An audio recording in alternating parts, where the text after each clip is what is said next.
where did Ken go? Yeah, There he I'm is. just setting up my station here. Yeah, Okay. So in yeah. any case, um, generally we're working off this list of topics here, and if any of you have any new topics or additional or supplemental topics you'd like added to the list, please let me know. I think we're down to how many topics are we down to? We're down to 9 topics. And we won't get through all of them today. That never happens. But anyhow, okay, first one we're taking care of today is, and it depends how much we want to get into it, is situational awareness on the street. And um, the basically a victim's body language dictates whether they're potentially a good victim or not. Um, and I get a lot of people upset when I deal with this issue, particularly older people, uh, like myself. Um, but it's an important thing. Do any of you deal with um, situational awareness on the street, being aware of what's going on around you and your own body language? I, Yes. I I do a lot of that as well. Yeah. Okay, you want to, we're going to go for some examples here because, we can talk about it aesthetically, or we can say, okay, here are things that make you a better victim. Um, and that's, I'd like to have something with some meat on it, so to speak. Uh, although one of the characteristics is that if you have a lot of meat on you, you tend to be a better victim. Uh, I'm trying to approach that topic of weight very tactfully. Uh,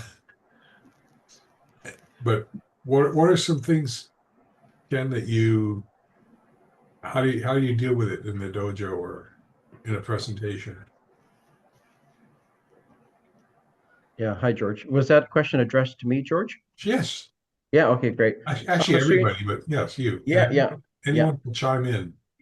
yeah. So George, I'm doing something kind of interesting here. I'm up in Canada. I'm in Vancouver, Canada. I don't know if anybody else are Canadian there, but Hey, with hey.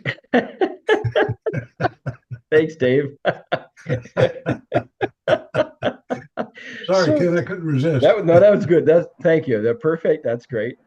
But so what we No, did with Kenru Jiu-Jitsu Society, sorry, with our Kenru was we formed a nonprofit society.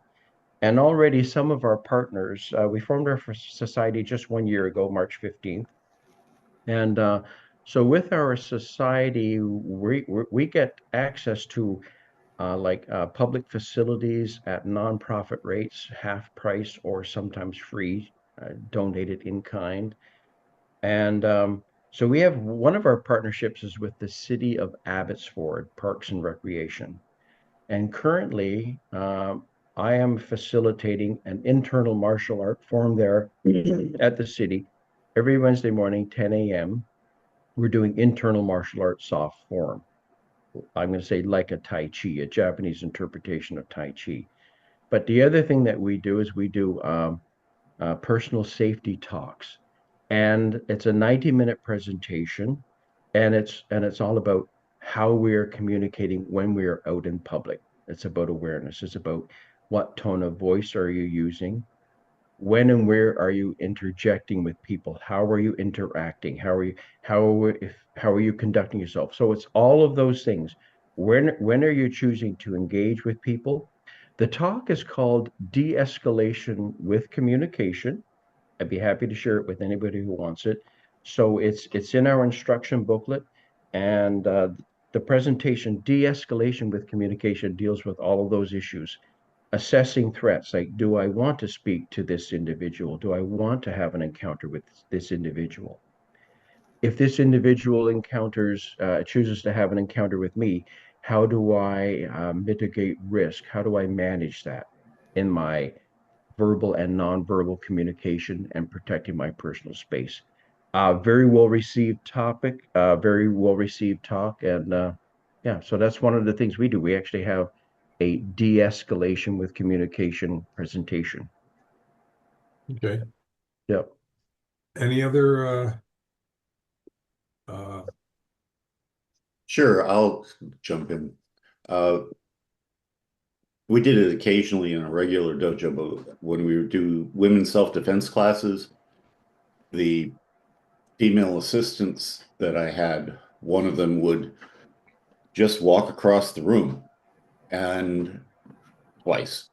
And I would ask the people, okay, which one of these people do you think is most vulnerable? And it was the way that they walked. The short version of it was who wasn't actually present. So the person that they didn't want to attack was the person who was looking around and paying attention and was actually there. The person that they thought would make a better victim clearly was still having an argument with her boss back at the office, or concerned about arguing with her husband about what would have for dinner, but was not there walking out.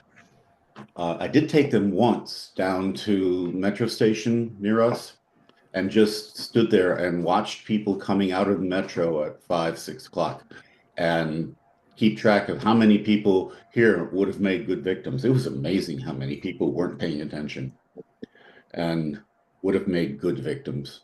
I only did that once because after I did it and started talking like that, I realized I'm going to get myself in trouble. So we didn't do that very often, but it was very easy to pick up. All you have to do is tell them once how to do it, and everybody else will see it immediately. Yeah, that's a good example. Yeah. I've done it with 3 women, much along the same, it's close to what Tom did. One I'll have dressed very conservative and businesslike. Another one being dressed very slovenly. And what do I have? What do I have for the third one? Dressed very sexily, very sexy appearance. And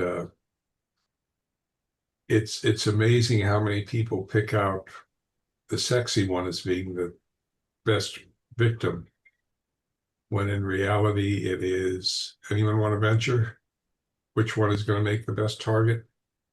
Probably the professional one. No, it's who No? does it leave? The one dressed really slovenly or sloppily, and the reason is that person has the lowest self-image. Yep. And that's, Interesting. and there are a lot of, and so the for lack of a better phrase, the airhead makes the best victim. Yeah. And my thought was maybe the businessman was like more distracted. I don't know. Well, I'm saying they're dressed very conservatively. They've got it all together. I've met some women, I mean, either professionally or non-professionally, and their appearance, their physical appearance, and then particularly if they have the demeanor that goes with the appearance, you don't want to mess with this person. Yeah. Yeah. They're that, how do you say, subtly hints at some other attributes, like they know where they're going. They're paying attention to what's going on. All these other factors that make you a lousy target. So it's for men I ask, how many of you walk with your palms facing your sides? If they're, it's a little thing, but if your palms are facing your sides, like that, you're probably less of a target than if your hands are facing towards the rear, which means you have slumped shoulders, which means your posture isn't good, which means you have a greater chance of being in good Yeah. physical shape. All these are really subtle. They are, yeah. They're all, But they're yeah. excellent hints. Yeah, but you're right. You know what? They're very important visual cues that Yeah. we pick up on somewhat of a subconscious level, but we soon become consciously aware of it. And it's when I do our personal safety presentation for the age 55 plus group at the rec center, we usually get a full class, and they're very interested in learning about the visual cues. uh, Whether you project that you are attentive and confident, head up, looking around, just be projecting that you're aware, you're tuned in. I'm Right. looking around, my head is up, my hands might be active, they're probably in front of me. I could be holding something, but I'm up, my shoulders are up and back, I'm standing straight, I'm looking around, I'm attentive, I'm making casual eye contact and just moving along. And the other thing I do in this presentation is we do role play, and people still love to act, and they still love to do the role play. We do different scenarios of a person that's seeking attention, seeking an altercation because they have agitation to get out, and we have people act through the scenarios and then break it down and say, what could you do differently? How was their body language? How was their presentation? People love doing the role play, and they love learning about the visual cues that project whether somebody is vulnerable and a good target for attack versus somebody who's not going to be that easy. Yeah. Yeah. One thing that the high school I was at taught, the principal would often ask me to sit in on teacher interviews, hiring interviews. And at the end of the interview, after the person left, he'd say, well, what do you think? Because I just watched their body language. And that's what he was after from me, because apparently he wasn't that good at it. But a good principal, but no one's perfect yet. But he just asked me, and then he'd ask me, well, what made you say that? And I'd say, well, he seemed to be, the person seemed to be fidgeting a lot on certain questions, or sometimes they'd be sitting up straight or slumping, or they'd, look in a certain way. And sometimes the person would even be curious as to why I was there. And the principal would say, well, he's, department chair, and we're just having him in here to be an extra ear. And that wasn't my purpose. But, if you ever interview and there's more than one person in there, and, it's reasonable to ask, why is this person here? I mean, you can ask it in a more tactful manner, but, yeah. Anyway, any other thoughts on body language as an asset or a liability? Since they kind of broadening it out here, we're talking self-defense. One of the things that we discuss is how you interact with what you're carrying. Cell phones are ubiquitous, and teenagers like to walk with their cell phone in their face. Yeah. One young lady that I watched grow up as a teenager, just broken up with her boyfriend, was on her cell phone and crossing the street, stepped in front of a car and was killed. She was totally distracted. So sad. She was totally distracted by what was on her cell phone and what was going on in her life, as opposed to her surroundings, and being out in public on a street. And in a self-defense situation, it's not just some lascivious crook sitting around looking for a victim. Sometimes it's a hapless, harmless driver who all of a sudden finds a teenager who's unaware and distracted severely. All of a sudden, where nobody can avoid a fatal collision. It's important. And the sad reality of that is that we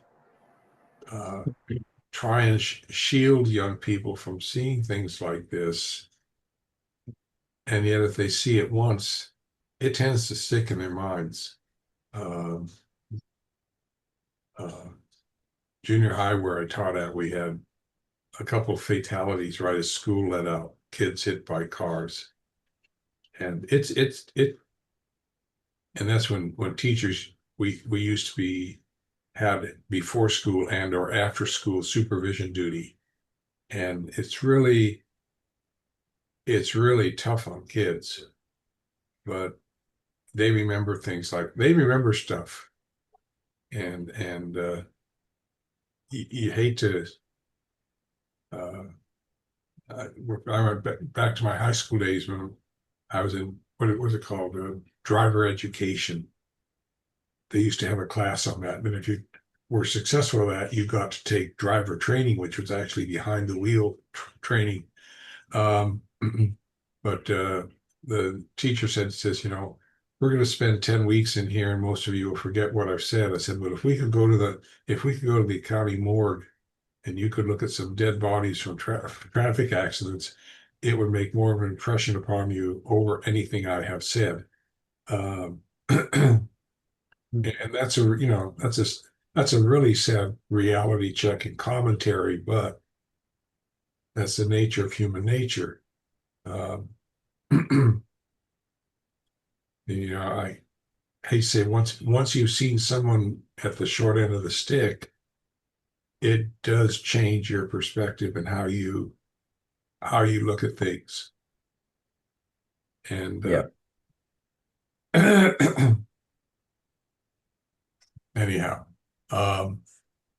George, I wanted to come back to the gentleman. I think Dave was speaking to the cell phone use. yeah, We always cover the cell phone use in the personal safety talks. One is like if you're in an environment where you might be concerned with theft of a cell phone, one, of course, just obviously don't take it out in the open. Don't be parading it around.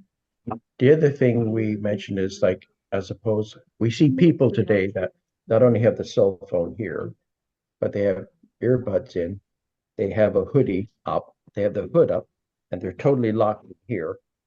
And they look totally vulnerable. They look like a sucker. They look like a chump, to use these old terms, right? Who's that chump there? Totally engaged here. You say, I just walk right up and grab that. And as opposed to, again, the other end of the spectrum whereby you're up, alert, and aware. And if you're interacting with your phone briefly, you're interacting briefly. But we always use the phone example as well. There's a lot of distraction, and it's a general safety hazard. And I usually speak to that as a general safety hazard to be distracted in your phone. Any number of accidents or adverse events can occur when you're too deeply distracted in some device. So it's a very good point on the phones.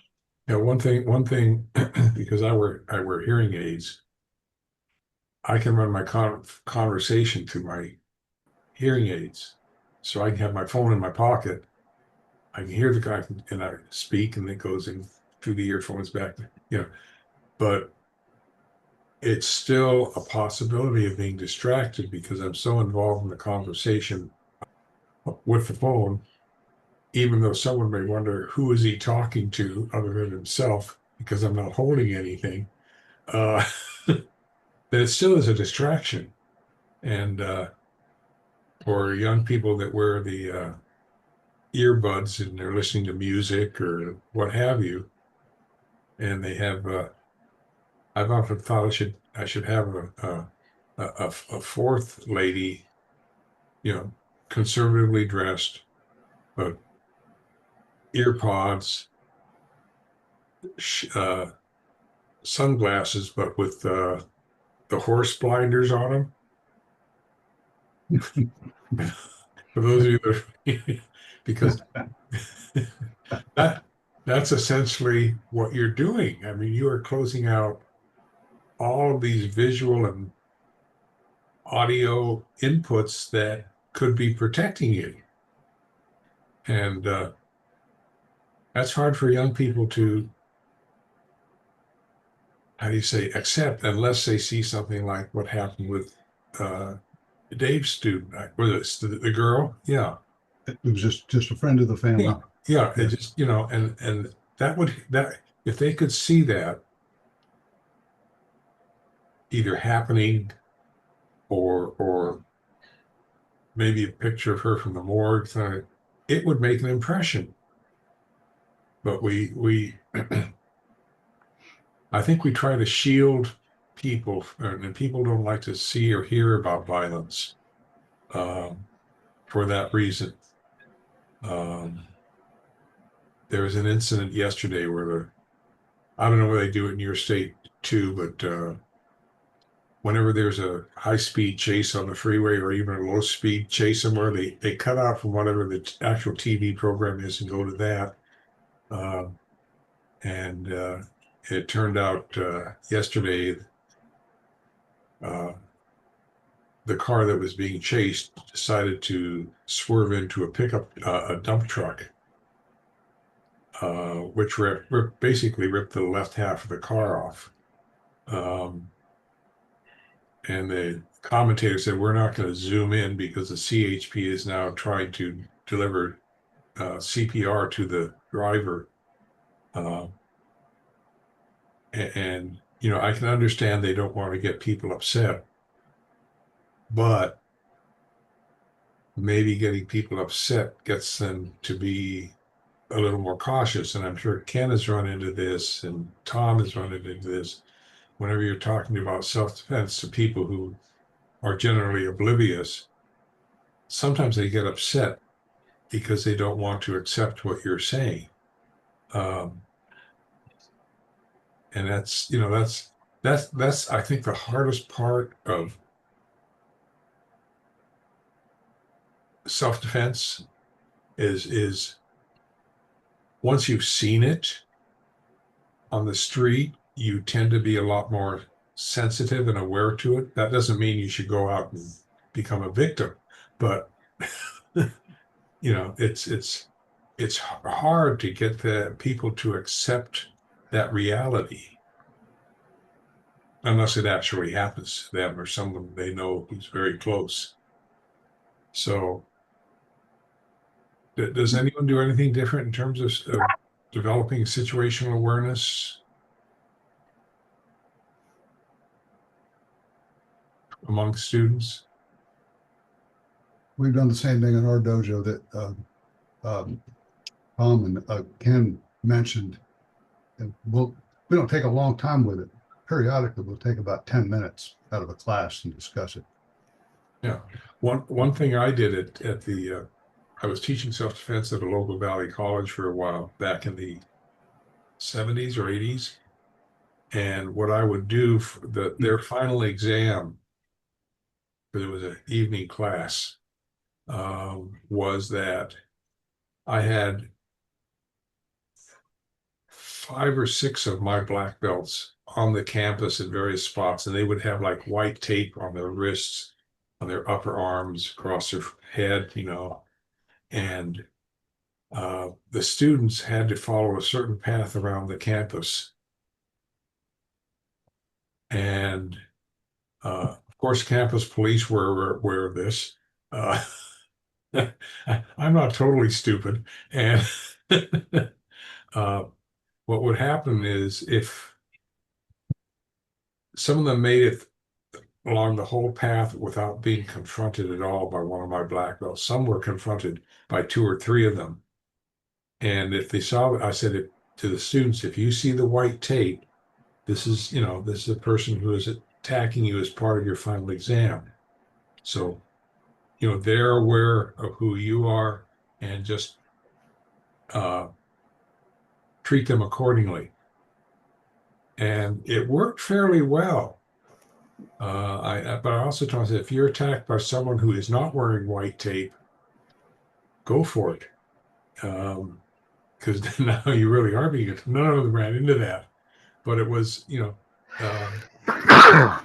all I was trying to get them to do was not necessarily their physical skills, which would take a lot more practice, but to react and do something where they were protecting themselves, whether verbally or physically, and because that's what makes the difference is what is your initial response if you are confronted on the street, because that's going to set up the whole roadmap for whatever happens after that. And if you can engage, as Ken said, if you can engage in verbal de-escalation, and verbal de-escalation is either give me your money and you give it to them, or it may be you taking the initiative as a person confronts you and say, may I help you? And you can do it in a calm, relatively low voice. You're going to end up with a much greater chance of success than otherwise. Yeah. And that's, but their whole series, and I don't think there are too many, if any, books out there on the issue, and that's the sad part. George. I've seen books on body language, but that's different from this. Yes, Ken. Yeah. What's interesting is you speak about books, but it's interesting now to see some what I'm going to call evidence-based literature in different journals, including like child psychology magazines that are addressing martial art practice in emotion regulation, dealing with focusing attention. And I reference those in my program, but it's actually very encouraging to finally see people like maybe an Aikido practitioner who is also a clinical psychologist or he's a counselor. They start writing articles. Yeah. Then as I look, I see more peer-reviewed articles now talking about the benefits of martial art. One of our partner societies here in Abbotsford is King Haven Treatment Center. So it's a residential treatment center for persons in recovery. So we're doing a very nice program there. We're doing a martial arts-based program to rebuild mind-body connection. We call that retrain your brain. And I always get great students there. There are students who said, yeah, they say, I always wanted to do a martial art. Some of them come in physically deconditioned, but some of them come in super conditioned, like, man, I'm getting my health back. And they are beautiful students for martial art. If They understand it, they accept it, they embrace it, they practice it, they live it. And I picked up some of the best students of my entire coaching career, like 40 plus years. Now, the other thing is I'll tie that back to, so we have this now an evidence based support for martial art practices, which we all embrace. But if I take that back to my to the recreation center and our 55 plus population, they are embracing the benefits of, okay, martial arts for breathing, posture, confidence, balance. Even when we're doing our soft form martial art in class there, when we're in class and if I'm doing some hand and foot movements, posture, I always make a point to demonstrate that how you move or how you respond to somebody, if you're approached, how you move your body, turn your body, how you regulate your breathing, how you conduct yourself. We don't control the world out there, but we have control over ourselves and our own regulation. That's our advantage. That's the tool that we use, is our own, how we interact, how we engage with whatever comes our way in life. Everything from what you're doing here. And that's great. You're teaching Tai Sabaki to people who are just man on the street. And I would add one more thing to that list of when you martial arts study, and that is stretching. I'm a big proponent of stretching, and anybody can do it, whether they're studying self-defense or not. Ken, like your class, where you have a de-escalation with communication, the outside class that I conduct for the general public once or twice a year is called The Art and Chaos of Self-Defense. And we use our dojo, open it up to the general public. And those classes are larger than our regular dojo population. We end up with generally 16 to as many as 40 people in those classes. And there in that class, I have handouts, and one of the pages in the handout is entirely involving exactly this topic of being aware how you're presenting yourself in public. Yeah. And Good point. Yeah. Yeah, and the class is 4.5 hours. It's intense. It's fast paced. We throw in breaks for food and coffee, but when we get to that part of the class, there's always an awful lot of smile and laughter because people are play acting.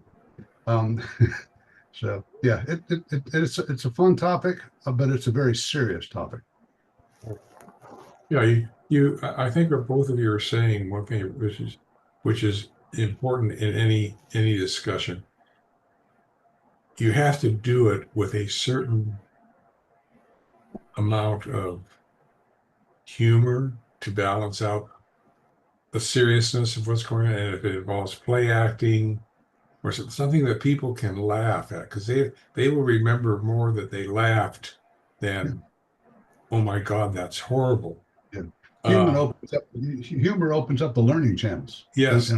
Yeah. And so that's, I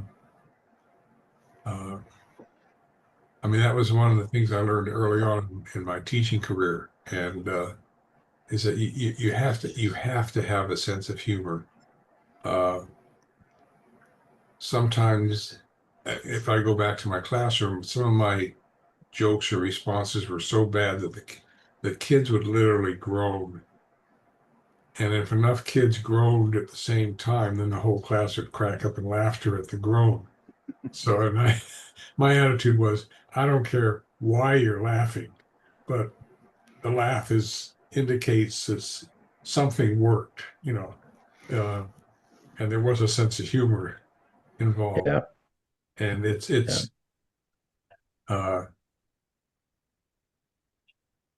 and they'd be amazed if they laughed at all at the all at once groan on a bad joke. So it's hard to try to be humorous, but sometimes the situation just warrants it, and it's very easy to do. And as long as you're not making fun of a person, you're probably going to come out of it okay. Even if you can get your potential attacker to smile or chuckle, you've broken the ice with them. And sometimes a good sense of humor can work very well on the street, as long as you're not making fun of them. So it's I mean, and I just thought of this right now. If any of you have anything in writing that you'd like to send me that would, what are these, how you say, skills or things to avoid being a victim or body language, etc. If you want to send it to me, I will just put it together and send copies out to you. Possibly anybody else who would like it. And make sure you give yourself credit. Put some notation on, even if you're getting it from someone else, put on the notation that, it's provided by you and etc. So that you get, along with your email address, so that you can get credit for it. And if people want to contact you for more information, they contact you. I'm a great believer in that if a person, and Dave knows this and Thomas knows this, if a person, I will give people credit that help me or help the art. I'm not going to say, oh, this came from me, because all of us use, very, very little of it comes just from the person who's sending it out. Usually they got it from someplace else. Just like our jujitsu, George, it came from somewhere. Right. It goes way back. Yeah. Right. And all the skills you have, you got from someone else or somewhere else, and you really have to give credit to those sources, because that actually enhances your own credibility. Yeah. So it's anyway. So just if you have something you'd like to So, see distributed, get it to me. You can yeah. send it to me as an email attachment, and I'll get it out.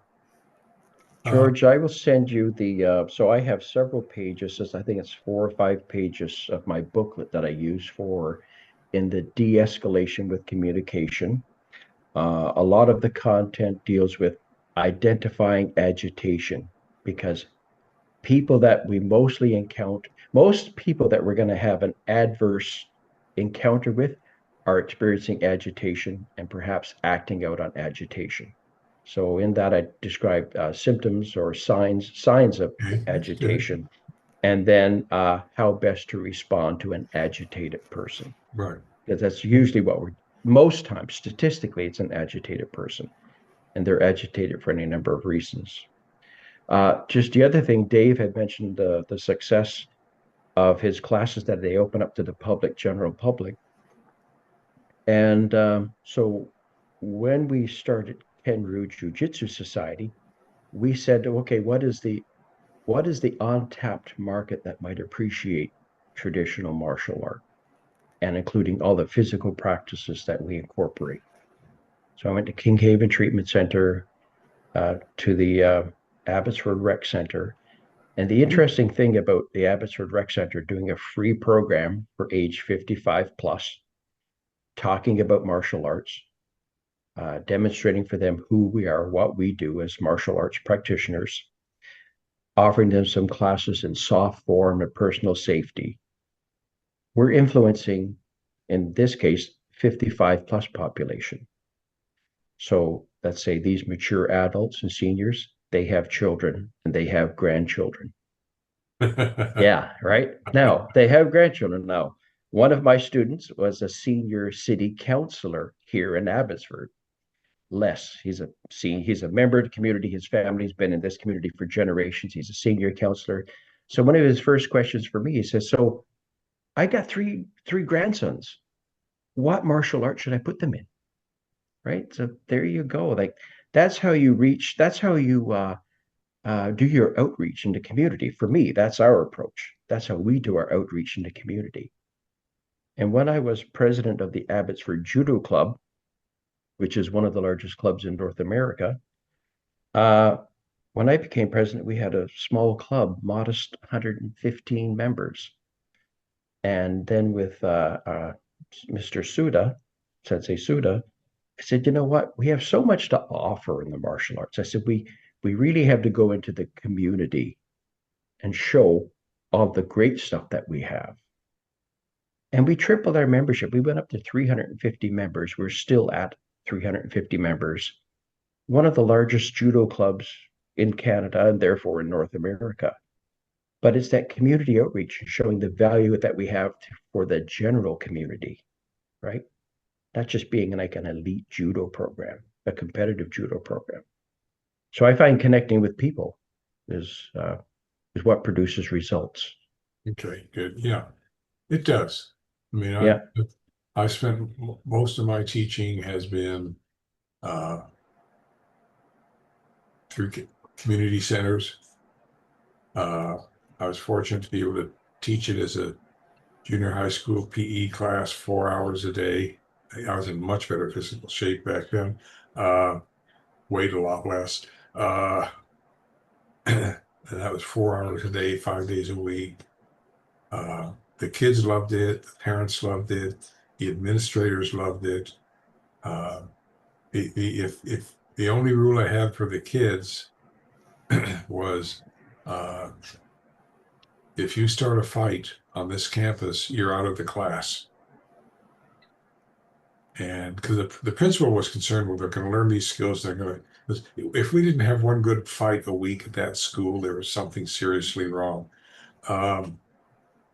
And usually we have several, but you have little skirmishes. But anyway, and he was concerned that I'd be training kids to fight better. And I said, well, how about if we simply come up with, if they start a fight, either physically or verbally, they're out of the class, so go into basic basket weaving for the rest of the semester. And he said, fine. And in all the years I taught that, I never had a kid that started a fight because they valued the class, and the parents loved the class. The kids had to buy their own uniforms, which to some extent was strictly forbidden under district law or state law. But I didn't make it a requirement. But I said, if you want a gi, here's the prices. I'll sell it to you at cost. I went to the administration. This is what it costs. This is what I'll sell the kids for. And they said, don't you want to do it through the student store? And I said, no, because the student store is required to make a 20% profit. And he said, okay. I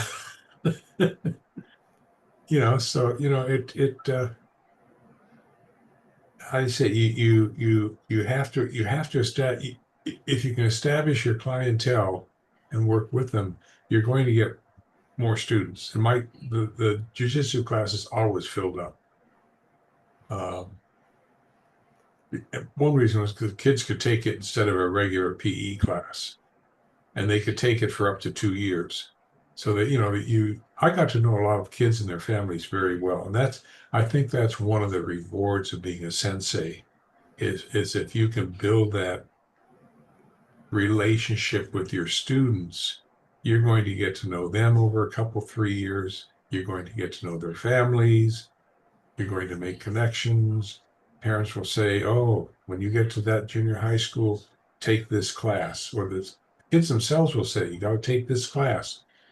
The only other subject in the whole school that got that much of a draw was another teacher that was doing cadet corps. And one day the principal called us both and said, why are your 2 classes so successful? And we looked at each other and kind of said at the same time and says, well, we're providing them a sense of order and a uniform. And there are rules. And they know if they follow the rules, and they will advance and they will be successful. And kids pick up on that. And young people, older people will pick up on that too. They're coming to us for a sense of security. Yes, that's a great word, George. And our clinical psychology tells us that children thrive in environments with structure and order. Yes. They actually feel secure. There's structure, there's order, and there's security. So that word security is a great word. The other thing the body identifies with is movement. The human body was beautifully built for movement. And as soon as people start moving their body and they start lighting up the correct portions of their brain with movement, that's why cadet corps, performing tasks and completing agile functions, doing martial arts. Once people start that, they start feeling the rewards from it. Yes. Their brains start connecting to that. And that's where they get their dopamine releases from. Okay. They do. Yeah. You start, it's like the guys in my class at King Haven. They start using their bodies again and they go, oh man, I feel like a kid again before all of life's complications. I remember when I wanted to do martial arts and now I'm doing it here. We have a beautiful dojo at King Haven Treatment Center. I'll send you a picture, George. That society they provide the dojo, a heated room in winter, an air-conditioned room this time of year. They're providing the insurance. They have the clients. We just have to go in and do our program. And when guys leave the program, I have guys continue training. They're on their way to black belt. Yeah. Anybody have any other input on this before we depart from it? There's a guy named Raymond who's sitting very quietly, and I know he's got he's a wealth of information. We just need to maybe give him Thank a you. platform. Yes, sir. Thank you. My wife is working from home and she's in the other room, so I'm trying not to disturb her. So I've got these on too. We got to respect that. We got to respect that for sure. Okay. Yeah, we admire Raymond's discipline. That's very disciplined, Raymond. Very good, Sensei. Well, thank you. Thank you. Okay. Okay, let's move on to another. We've got some serious topics this time. How to age appropriately and with dignity as a martial artist. This is something that I've been dealing with for the past couple of years. I have some physical disabilities that have at this point taken me out of the active teaching role at the park program. And one of my black belts is actually teaching the classes there now, which is very frustrating for me. He's doing an excellent job. I'm not concerned with the quality of instruction or anything like that. It's just frustrating for me that, and fortunately I have the online program, and doing the Zoom meeting gives me a good connection with people I know and getting to know, like Ken and Raymond. And then there are those I've known for decades, like Thomas and Dave and Darren, and who else is a common participant?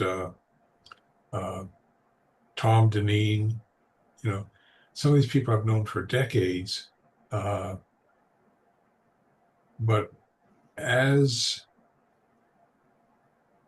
one ages and runs into disabilities, either you run into disabilities, how do you?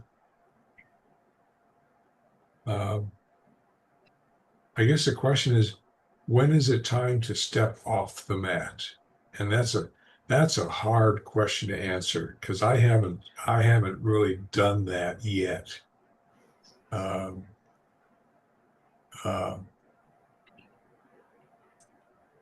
The doctors are still trying to find out what's wrong with me, not mentally, physically. Mentally is a foregone conclusion. I'm crazy, but physically, since a cold or whatever I had in January, I get physically exhausted by 2 or 3 in the afternoon, and every test they've come up with so far has come up negative, which is getting very frustrating for them and for me. What I found a few weeks ago was that if I took if I drank a 12-ounce bottle of Gatorade, zero, that would really knock whatever is bugging me down. And my doctor's response was, when I mentioned this to him, he says, "Well, it's just electrolytes and water." He said, "If you have a balanced diet and drink plenty of liquids, you should be okay," which I thought was sort of a cop-out answer. And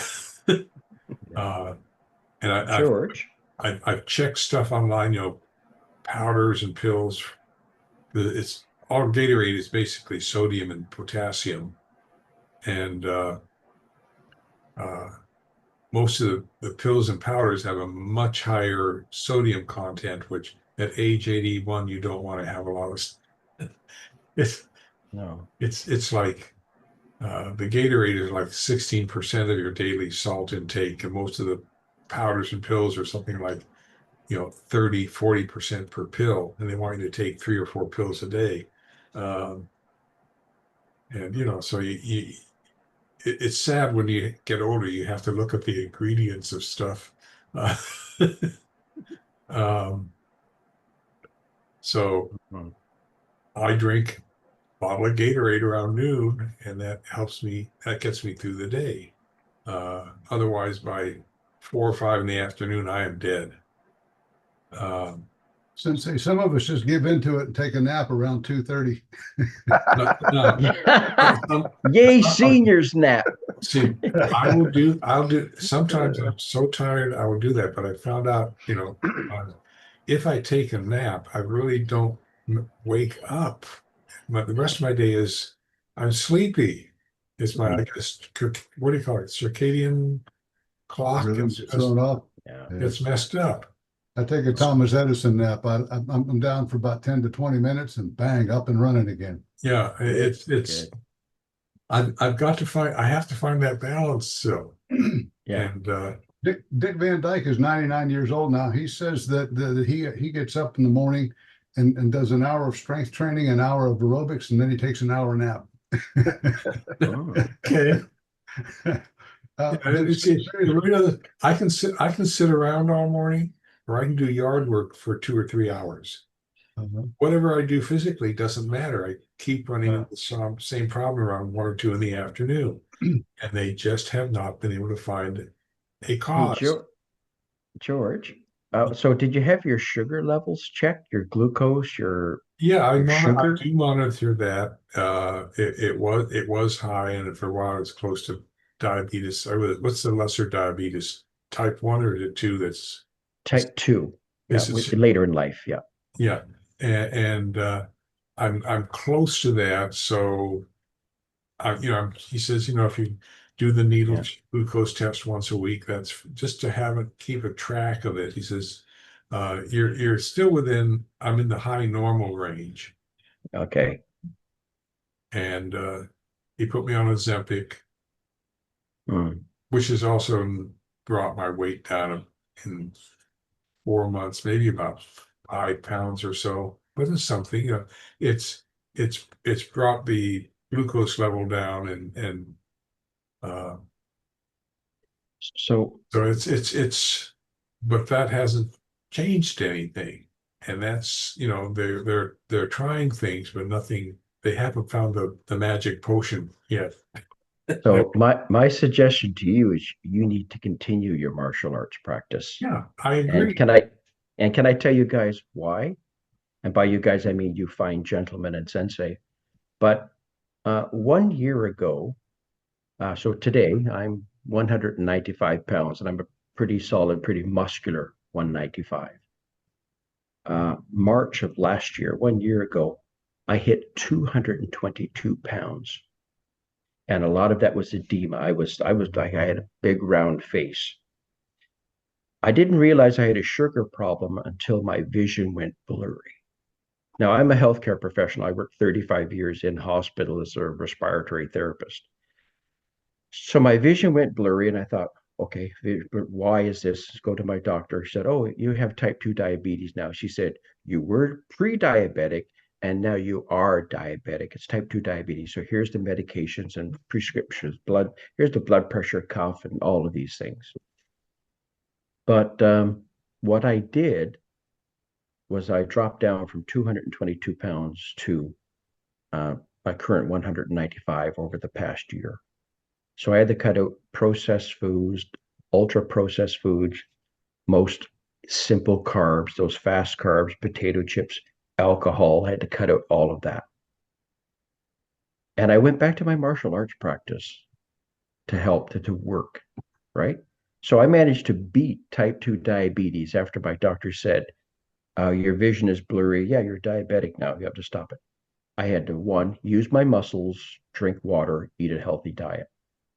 Now, my suggestion here is, and I tell that story to my class of seniors about being active and moving your body. So, and the thing I would suggest, George, for us about aging gracefully is go out, do soft. I'm still doing hard striking, but I'm teaching internal martial art as well. I'm doing soft form movement, and in that, even in my seniors class, we're doing a standard 15-minute martial arts warm up, neck rotation, shoulders, arms, everything. We do internal martial arts, slow moving forms. The forms are somewhat based on Uichi-ryu and Shotokan karate, somewhat. We're doing our slow motion internal martial art. And then at the end, we're doing Qigong, which in Japanese is Ki-Kyu. So keeping moving. We have to stay in motion. Yeah, our body's designed to move. Ken, I agree with you wholeheartedly, and I'm happy to hear you go in this direction. I think that in our 20s, 30s, and 40s is a really good time for us to set up a lifestyle to plan for our 80s, 90s, and 100s. Yeah. If I'll Mother jump Nature in. lets us get there. And the idea is simply, it's pretty straightforward. You mentioned diet. A Mediterranean diet is, proven to be outstanding. And what you described is largely a Mediterranean diet, Ken. It's easy to look up. It's easy to follow. It's delicious. There's a lot of very savory foods, but you do retrain your palate. So Mediterranean diet includes strength training. And I don't mean like just, pick up a dumbbell and do one or two of these. I'm talking about a good 40, 45 minutes of weight lifting. It includes squats, includes deadlifts. Learn how to do a hip hinge so that you can do deadlifts and squats, compound exercises. And then in addition to that, have an aerobic program that involves a variety of aerobics: stationary bike, elliptical, rebounder, jump rope, running outside or just walking outside fast. And then the fourth criteria is stretching. And I owe martial arts study for stretching because I was an exercise fanatic doing triathlons and all kinds of things. But I never stretched until I started studying martial arts seriously. And I realized how stiff my body was from all the exercise and so forth. It didn't matter. That's such an important component. In 6 months, my range of motion increased dramatically thanks to self-defense studies. So those four: diet, strength training, aerobic training, and stretching. And if you do those in your 20s, 30s, and 40s and set it up as a lifestyle, it's relatively easy because it's built right into your psyche and your schedule. That's really important, your psyche and your schedule, so that you're going to be getting up 3 days a week on average and busting your chops 5:30 to 7:30 or 8 in the morning. And you're going to feel like $1 million the rest of your time. And you look forward to it. Yeah. I'll And jump in Dave- if I could. Sure. So I'll tell everybody I submitted this topic, and the suggestions you guys are giving is wonderful. I'm in my 60s now, and I wake up realizing I can't do the things I used to do. Back in the 90s, I trained Brazilian Jiu-Jitsu, for example, and I loved it. So a while back, I started doing it again here, and I trained for about 4 years, and I came to realize that I was being injured at almost every class. I was constantly injured, and it led me to stop doing that. And I realized that at my age now, I couldn't roll with these guys that were half my age anymore and expect not to be injured, really. But it put this thought in my mind, and I like looking to others that are my age or older to see how they've transitioned into that senior martial artist role. And I use that as a guide. So this information I'm getting from you guys is wonderful. I appreciate it. Yeah. That's all I wanted to say. Well, thanks for raising the topic, Raymond. It's a great topic, and you can tell it's near and dear to our hearts. Yeah. One of the things you mentioned, it becomes obvious as we age, there are things that we can't do as well or the same way as when we were 18 and 25 years old. However, there are things you can do better than you could at 18 and 25. And I'm talking physical things you can do with your exercise. That you hadn't learned those types of movements. I didn't know walking lunges existed when I was a young man, and walking lunges are like a godsend. One thing that just in my study of jiu-jitsu has helped me with is when I was younger, I didn't really focus or pay much attention to things like kazushi, for example, because I wasn't a judo practitioner. But the older I get, the more I realize how valuable those things are and that knowledge.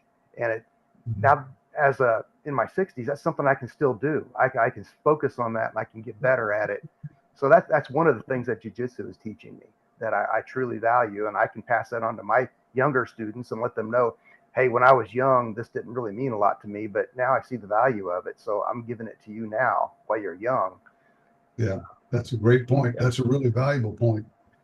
The other thing is as we age, if we're paying attention, we can feel the onset of something that's extremely valuable, and it's called wisdom. Sometimes that wisdom says, don't do what you were doing anymore. Like the wisdom of, going to class. And I'm taking self-defense, but I come home injured. Well, what does that say about self-defense? I saw one time a saying that if we're ever out drinking together and I tell you that I can do a backflip, please stop me because I can't. Yeah. Hey, I wanted to comment on Dave was talking about the health benefits Mediterranean diet, but and Raymond mentioned like BJJ. And of course, so right here in the city of Abbotsford, we have a strong judo club still. BJJ is becoming increasingly popular now. It's the catchy thing. UFC, BJJ, Taekwondo, Hapkido. What's hot? What's next, right? But I came back to after practicing many martial arts, I came back to classical Japanese jujitsu. Just said simple. Let's go back. Why? Yeah, I said it's a lifestyle. It's like healthy living. And when I'm doing a class, if I'm at King Haven, I'm talking about healthy, balanced living. If I'm at the rec center with seniors who are they're available 10 a.m. on Wednesdays. They're retired. I'm like, healthy, balanced living is about health. Martial art was about health, developing self, healthy lifestyle, being active, being socially engaged, socially fulfilled, challenging yourself. So that's what I came back to. So aging gracefully, I'm saying, guess what? When I was 35, I was training 18 and 19-year-old athletes that were going to our national training center in Montreal. And not only was I their coach, I was their uki. And I took a pounding from these strong athletes. Now, today, I do softer form, like I'm teaching, sharing that wisdom, sharing that knowledge with novices that are coming in. They appreciate having it. Like, I got this experienced guy. He's done martial arts for 42 years. And I can practice at their level without being too demanding. Next thing I know is like, oh man, I'm getting pretty strong and I'm getting pretty flexible again. So it's sharing that. It's not trying to go out and fight, do randori with brown belts and black belts that are still young and competitive. It's about what about bringing new people into the martial art tradition, bringing them in? What about seniors who said, I always wanted to do this, but it's so hard? No, it's not so hard. Do it this way. I have an 82-year-old lady in my class at the rec center. She's a big German woman here in Abbotsford, German community. And she said, I have very bad knees. She said, there's very little I can do. But she said, I did your whole class and I loved it. And she said, I didn't have any problem. This is somebody who has difficulty with everything, all of her movements. And she said, I can do this class and I love it. That is tremendous. Speaking of wisdom, we have a guy who's inspired me for many years, and his name's Thomas Salander. And Tom, you might have some insights because, like Sensei Kirby and I, you've been around the block a while. What are your thoughts on this topic? I didn't have to address this. It was done for me. Before the pandemic, I was having some cardiac problems. I had a bad valve. Had it all my life, but it was starting to really cause problems. And my doctor had said I need to stay off the mat. I can't take a fall until it was replaced. And then pandemic came along, the YMCA shut down, the dojo was closed. So I didn't have to make the decision. It was done for me. Mm-hmm.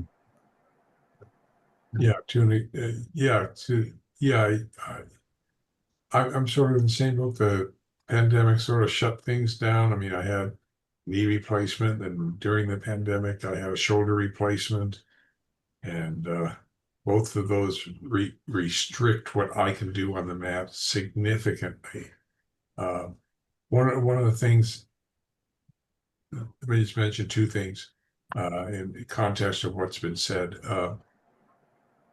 I think part of it, physically, the advantage of the art, even for me at 81 and a half, is that I still have I don't have the muscular strength I used to have, but I still have a lot of flexibility. And that comes from I can do it's like a 5 or 10 minute routine.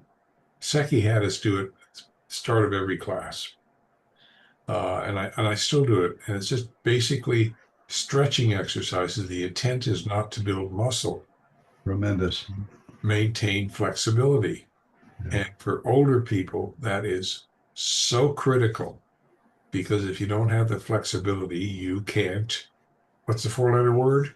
You can't. Starts with an M. Move. Move. Okay. And I'm sure that's one reason why Ken's class program is very successful, because people are able to maintain or increase their flexibility. And that means a lot to as my 85-year-old aunt said, she did not like the word old. So those of you, the regulars, know what's coming. She says, I'm experienced. She said, old is a state of mind. And I really believe that. There's one thing related to what Thomas shared with us, and thank you for sharing, Thomas. And that is that any one of us here tomorrow could receive some pretty dread news, or be involved in an accident that just takes us out of the rhythm of our life. And it can happen not just at the older ages. A 17-year-old young man was in the back seat on a Friday night with his friends and died. He suffered a brain aneurysm at age 17. It can happen at any age, so it's not only age related that we find Mother Nature interfering with our best laid plans. Right, right. I think the other thing I wanted to mention was I found that when I work with people on stretching exercises, I don't know where it comes from, but there's a phrase that coaches will use a lot. So, well, if you try harder, you can stretch more. And I usually will tell people, rather than trying to stretch, go to where the maximum stretch is on your body, and then and relax, and you'll find you can get a little more stretch out of your body by simply letting your muscles relax, and that tends to work for them, and for me too. And it's contradictory to the, how do you say, the standard, what do you call it, rule of thumb, which is if you want to stretch more, you have to try and stretch more. And in my book, not mean to my way of thinking, if you're trying to stretch, what it actually does is forces your muscles to an extent to contract, which is the opposite of, and the way your muscles stretch is by relaxing. If you relax, they can stretch further. I mean, that's my thinking. That's a healthy slice of wisdom, Sensei. And anyone who's been a serious stretcher for a long time can relate to exactly what you said. I don't know that we could put it as succinctly as you did, as well as you did, but yes, absolutely. That's a great slice of wisdom you shared. And we found also in the martial arts that if you relax, your body can operate more efficiently than if you're all tensed up. I mean, I could say that's something I learned from Jujitsu. It's the physical equivalent of no mind. Right. Your mind affects your physical, what you can do physically or how do you say, it allows you, your mind either allows or constricts you from doing the maximum of what your body can do, regardless of whatever physical shape it's in. I mean, if your body is worn down, you can only do so much. If you're a 17-year-old stud, you can do a lot more. So, those were the days. Yeah. But I mean, as I mentioned before, fortunately up in Valencia, they have a lot of walking paths. uh, and bridges, walking bridges across major streets. And you can walk all day around here and not have to deal with a traffic light. Um, and one of the things I will do if I'm out walking is I call it Jushin, or gentle spirit. And you just go through martial art, your techniques slowly as you're walking. People look at you weird. Uh, but I mean, that's how I do some of my martial arts practices while I'm walking. Okay. Yeah. I say, well, why are you doing this at the same time rather than standing still? I said, well, I'm lazy. If I can multitask at the same time, if I can multitask, I'm accomplishing more. It's a weird mindset, but it works for me. Mm. You don't have to. When I taught junior high, I teach my kids. You do this exercise to loosen up your wrist. Turn this way, and some teachers would get upset if my kids were in their classroom while they're talking. The kid is going like this, and I'd say, well, they're just doing this stretch. They're multitasking. They're listening to you. This doesn't require any thought. Mm-hmm. Uh, then they come back with well, it's distracting the class. And I think to one teacher who I really did not get along with, I said, is it distracting the class or is it distracting you? They did not Mm-hmm. remark. They had been complaining so much about it. That was the only answer I could come up with. There was nothing left. She left. But you can't make everybody happy. But I think part of it is what I think we're all trying to say is that as you become more experienced in life, you have to change what you're doing and how you're doing it to keep yourself as quote unquote young as possible, whether that be physically, mentally, emotionally, what have you. Mm-hmm. And healthy is a good word, George, as healthy as possible, Healthy as possible. as healthy and balanced as Right. possible. And uh, part of the frustration is that some people try so hard to do that it becomes counterproductive. And Mm. that's where you really have to watch what you're doing. You're spending all your time in the gym. I mean, it's like when I was at a gym for a while once, the person was trying to give me all these exercises, yada, yada, yada. And I said, do you know that after age 30, it takes twice as much physical effort to build muscle as if you're under 30? And they looked at me and they said, it does? And this person was a physical trainer. And I said, yes, it does. And I said, that's why older people or more experienced people face more challenges in building and maintaining muscle because it takes, on average, twice as much effort, which means we burn twice as many calories. So anyway, uh, I don't know what the point is. I'm trying to make that, sometimes as we get older, and I've even seen young people, they get into something and they become so intensely involved with it that they become unhealthy, for lack of a Yeah, better phrase. yeah. And that's how our human brain is wired. Right. That's why we need to learn balance because we all have like addictive tendencies. We I find think something we like and we overindulge in it. Yes. And that's why it's necessary to learn balance. Right. But the other interesting thing that came up as you were speaking, you made me think about the concepts of yin and yang, or kyo and jitsu, as we call it in Japanese, kyo and jitsu. When I came back to the martial, so I retired at 55, 5 years ago, and I came back to judo. Said I'm going to get more involved now in the Abbotsford Judo Club again. But when I went back, it was very different. The club is now a competitive tracked program, and the judo training was very different. It was about being very being very strong, and hitting very hard, very fast.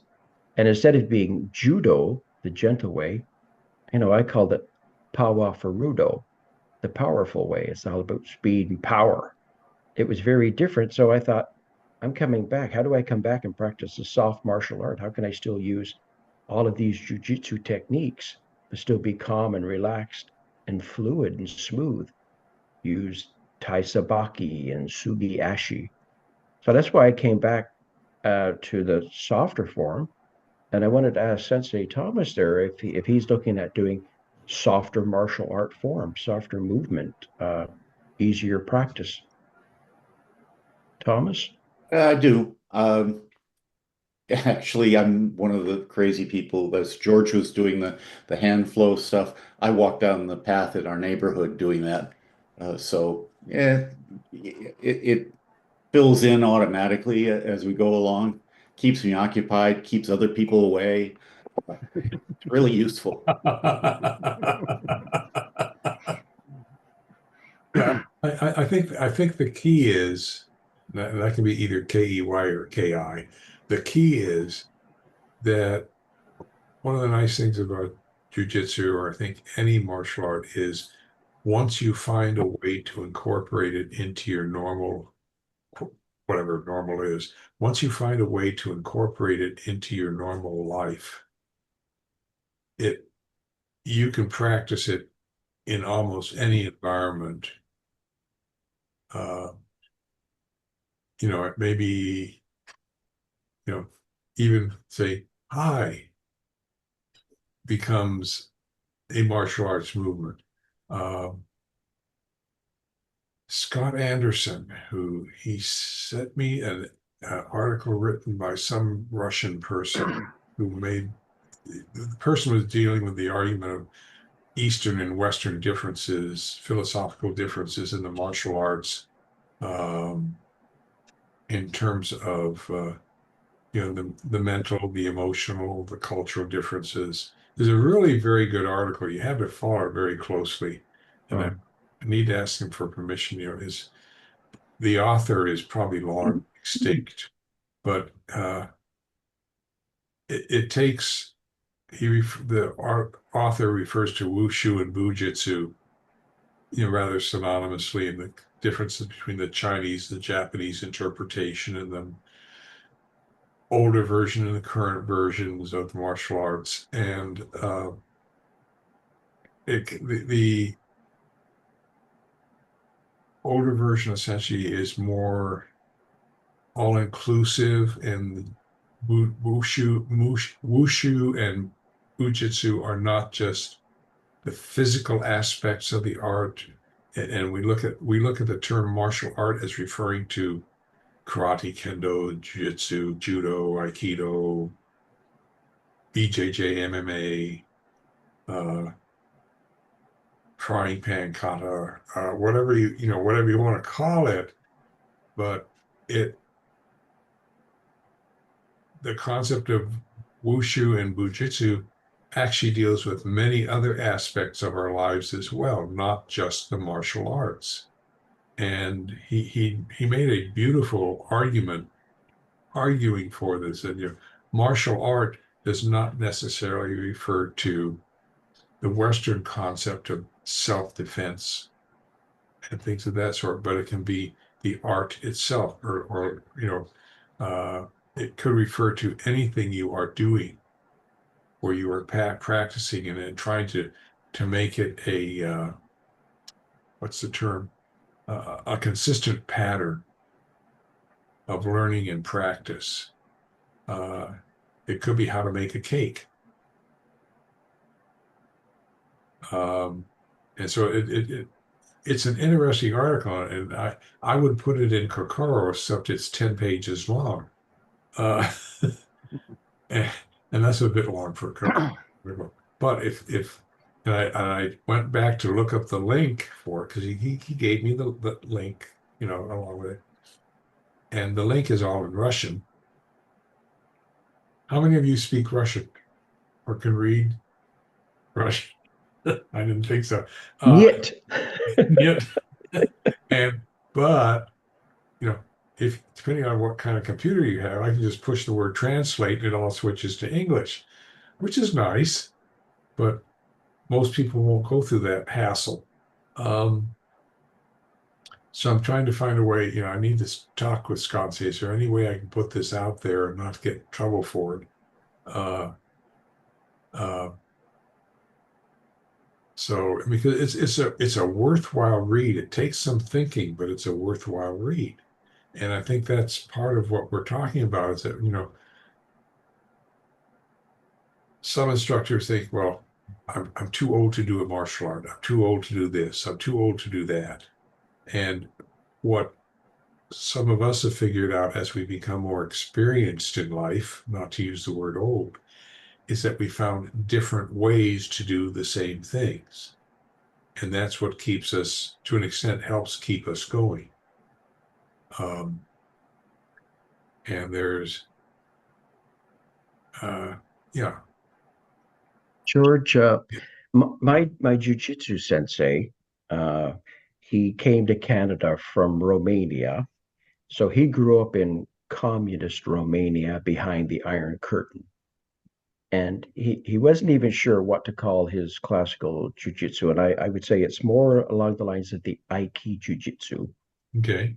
But that was a time when jujitsu was illegal in Romania. You weren't allowed to practice. You were allowed to practice judo, but you weren't allowed to practice martial arts. So he grew up in an underground system of practicing jujitsu. And now he's in his 70s now, but I invite him to come out to our classes when we're doing self-defense classes. And the general public, they still love seeing him doing hand techniques and knife disarming and stuff. He sometimes walks with a cane. It takes longer to warm up, but he still likes to come out. He still likes to do a demonstration. He still likes to practice, and it's still impressive. Yeah. And the general public still like seeing, and I still am amazed that, oh man, it's freaky. Can I ask a quick question? Yeah. Is his last name Muslov? M-U-S-W-E. No, I know. I know. That's the person who wrote this article. Oh, is that right? Okay. You never know. Sometimes things connect. It's a small world. And but his name is Badragon, which is spelt bad dragon, which is funny for jujitsu. But his last name is Badragon, is Romanian. But he also introduced me to a soft form because they also did internal martial art, energy ball moving. So they did more Tai Chi style movements in his practice. And that's where I picked it up in jujitsu here. So that's where I picked up the internal martial art, the soft form, from his what I call Iron Curtain Jujitsu. Right. Anyway, I gonna ask just one more up at this point. And next time we're going to start with the concept of you're going to react the way you train. And the other one is Hick's Law. Someone came up with that topic. I need to find out what Hick's Law is. That's me.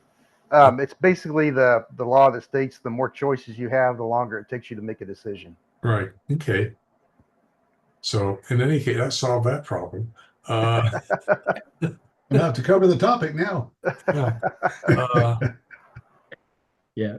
Which brings us back to the other law. You're damned if you do, and you're damned if you don't. Right. The harder you try, the easier it is to fail. If the string has one end, it has another. Yes, it does. If you don't fail at something, you're not trying. You're right. Yeah, we should get to what are these called? These anecdotes. Yeah. Aphorisms. What do you call it? Aphorisms. Aphorisms. The more you run over something that's dead, the flatter it gets. The more you look at what? The more you run over something that's dead, the flatter it gets. Yes. Maybe we can come up with a list of these because call them We're off to a good start. Martial arts axioms or something like that. Here's one from Nova Scotia, Canada. I don't know if you heard this one before from Nova Scotia. No matter where you go, well, there you are. Okay. I learned one from my parents who were from Austria. The German is, and Dave may be able to figure this one out. Die Scheite gibt nach, die Esel fällt im Dach, which means the smart person, the clean version of this is the smart person gives in, the dumb person or the stupid person goes to hell. Mm. Or, it's Scheite gibt nach basically means the smart person gives in. The Esel is another word for donkey. And Dach is falls down the well. So, it's there are a whole bunch of these little words of wisdom. I used to mess with my, And some are totally meaningless, but they're fun. yeah. I mean, I used to tell my ESL kids, if they were talking and they couldn't quiet down, I'd simply say, rather than saying be quiet, I'd say, Susma, si ustedes no comprende Yiddish. Oh, si ustedes no comprende Yiddish, susmana, por favor. And they'd look at me and say, what languages are you speaking? So, and sometimes the trick to getting people's attention is to put something that's in 2 or 3 different languages together into a phrase, and they can understand part of it, but not all of it. And so they stop and ask, what happens if the string has a knot in it? Dave, you going to answer the question? I don't have an answer. Something to hang on to. Something. There you go. Yeah, good. I like that. It's not what you expected, right? And remember, as we're aging in life, I was thinking about that. We were talking about naps earlier, and I was on a video call one day, and I said, "Oh, I just woke up from a nap." And the guy who's younger than me said, "Oh," he said, "Oh yeah," he says, "Senior's nap." I said, "Oh yeah, okay, senior's nap." I kind of like the term, but now remember, as senseis, we're doing our afternoon meditation. It's not a senior. I'm meditating now for maybe, I don't know, an hour or 2 hours. Very good. Just so we know, when I was in my 20s, my mama got me exercising starting at age 8. But when I was in my 20s, if I had a really difficult, challenging workout that morning, it was not uncommon in my 20s to take a 20-minute or half-hour nap. It's actually recommended if you're working your body hard at any age. Napping is not just reserved for the chimney on top. No, exactly. No. Or the It's lack our of body's way of telling us we need a little recharge time. There you go. If we feel the need to nap, our body and brain is telling us, lay down, relax, close your eyes. You need some regeneration time. Yeah. Okay, well, Thanks, guys. Enjoyed Thank it. you. Thank you Now it's all. time. Appreciate it. now it's Yes, time thank for you, a, everybody. now it's time for a moment of napping. Anyway, Okay. well, thank you very much. It was a really good discussion today. I may actually leave part of this ending in because it's Funny. funny. Yes, if you stick around for the end, you get to the good stuff. Anyway. And we'll be again on in June. We're okay. I think it's the first Saturday, which is June 7. July, just to give you a heads up in case you don't know, because the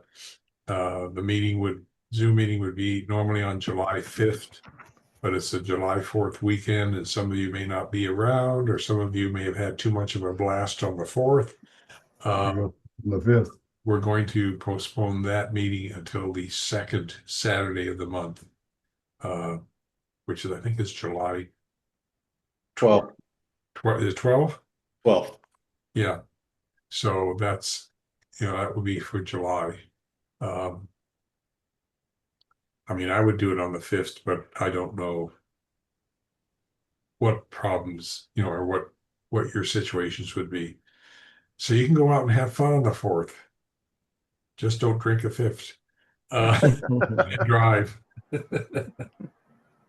Anyway, Thank you very much, everybody. That was a lot of very fun. good. And hope to see you again, Ken. And Oh, yeah. Tom, thank you for being with us today. And who else left? Right? Was everybody here? Did we lose someone? No, no, it was We're all 5 here. of us. Okay, very good. Have a great weekend. And now I'm going to a crafts fair. Actually down the street. It's about a 1/4 mile walk. In a parking lot that we were hoping would be a golf course. When they developed the area, it turned into a big parking lot.